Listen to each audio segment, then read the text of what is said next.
This is part 2 of criminal procedures, looking at search warrant requirements and probable cause. Probable cause may be based off of personal observations, may be based off of a reliable known informant, or may be based off of an unknown independently verified informant. Probable cause may be based off of evidence seized during reasonable suspicion stops and or evidence in plain view, evidence obtained via consensual searches. When basing probable cause on informants, you must look at the totality of the circumstances test to see if probable cause was met, and that is from Gates. You may challenge a search warrant where the preponderance of the evidence shows that the search warrant statements were made knowingly, intentionally, or with reckless disregard, and those statements were necessary to the finding of probable cause to obtain the search warrant, and that's from Frank's. Particularity of the search warrant, the search warrant must describe the place to be searched, things to be seized. It must be limited to that scope, and that's from Grubbs. General language of a crime does not invalidate the search warrant, but limits the search warrant and or search's scope to that crime. That's from Anderson. An anticipation search warrant is where no contraband is present at the time the search warrant is obtained or asked for. That's okay. The probable cause requirement for a search warrant is met if there is probable cause the triggering event will occur, and after the triggering event there is a fair probability contraband will be present, and that is from Grubbs. A third-party premises in a search warrant. The search warrant may be issued for the premises of a person not suspected of a crime. That's from Zerker. An officer or appropriate government agent must execute the search warrant, generally a police officer for a general police search warrant. However, a government officer, such as a fire inspector, may execute an administrative warrant. Search warrants must be executed without delay, and they must be executed under the knock and announce rule, where the police have to knock and announce that they're there for executing a search warrant. This is, however, not required for exigent circumstances. That's from Kerr. Violation of the knock and announce rule does not necessarily trigger the exclusionary rule, and that is where evidence obtained in violation of Fourth Amendment is necessarily excluded.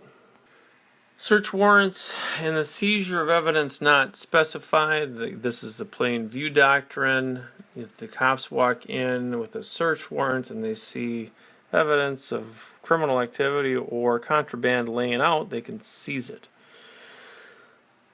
Looking at an exception to the warrant requirement where a search is conducted incident to a lawful arrest. This is okay if the search is reasonable in scope and incident to lawful arrest. Where you are stopped for a traffic violation, cited but not arrested, there can be no search. That's from Knowles.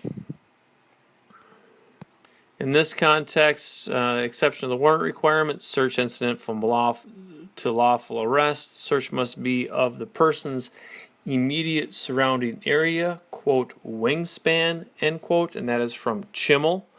If it is in the home, these are places immediately adjoining the place of arrest, such as closets and cupboards. That's from Buey.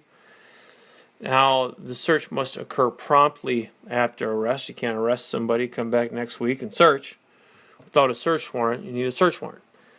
Containers immediately associated with the person, such as a shoulder bag or purse, are okay to search in this context, but the containers must be large enough to conceal a weapon or evidence of a crime.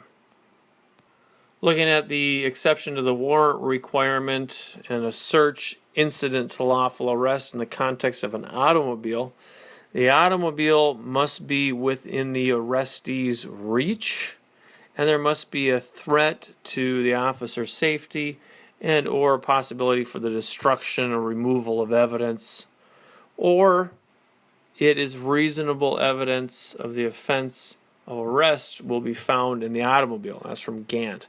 So either it's within the reach and it is there's a threat to the safety of the officers, those two combined, or it's reasonable evidence of the offense of the arrest will be found in the auto, and it must be evidence of the offense of arrest found in the auto. That's from Gant. An impounded automobile may be searched. That's for inventory reasons. That's from Opperman.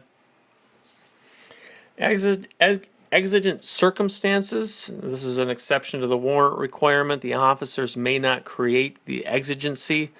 If the officers are in hot pursuit, a felony is required. Emergency exigent circumstances are things such as emergency, where there's destruction of evidence or danger to an officer and or the public. Looking at the Terry stop, a Terry stop of a person, this is an exception to the warrant requirement, also known as a stop and frisk. This is a limited temporary intrusion on the freedom of movement, short of a full custodial arrest. This is justified on reasonable suspicion based on articulable facts that detainees are involved in criminal activity. Here you have to look to the totality of the circumstances, and that's from Terry. Now the police may make a limited search of the person.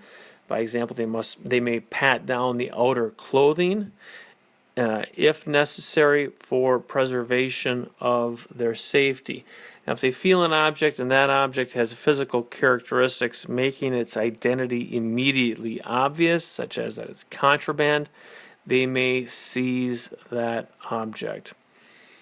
Looking at the Terry stop of a car, this is another exception to the warrant requirement. It's a stop and frisk. Terry stop of a car.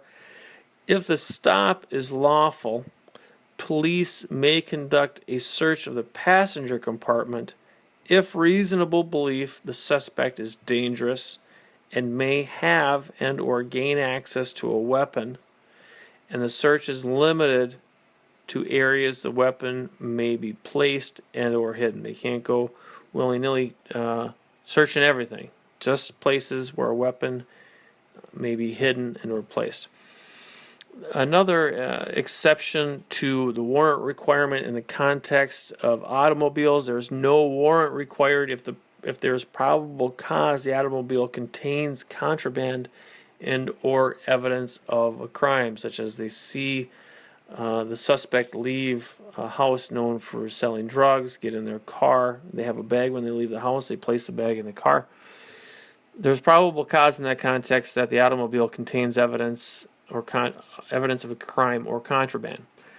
If there is probable cause the automobile contains contraband or evidence of a crime, they may search anywhere in the car they believe there to be contraband, including the trunk and locked containers, so long as there is probable cause to do so. That's from Ross.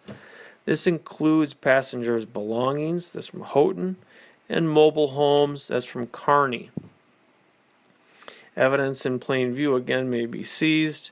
Pretextual stops, that's a traffic violation, is okay to initiate such a search. That's from Wren.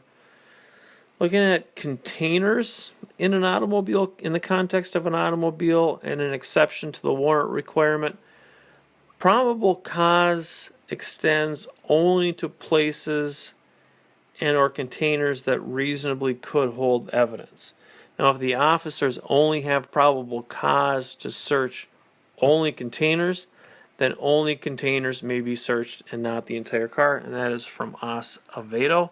And that is where the individual leaves the house, known to be a point where drugs would be sold, with a bag, puts a bag in the trunk, leaves, they stop, police stop him.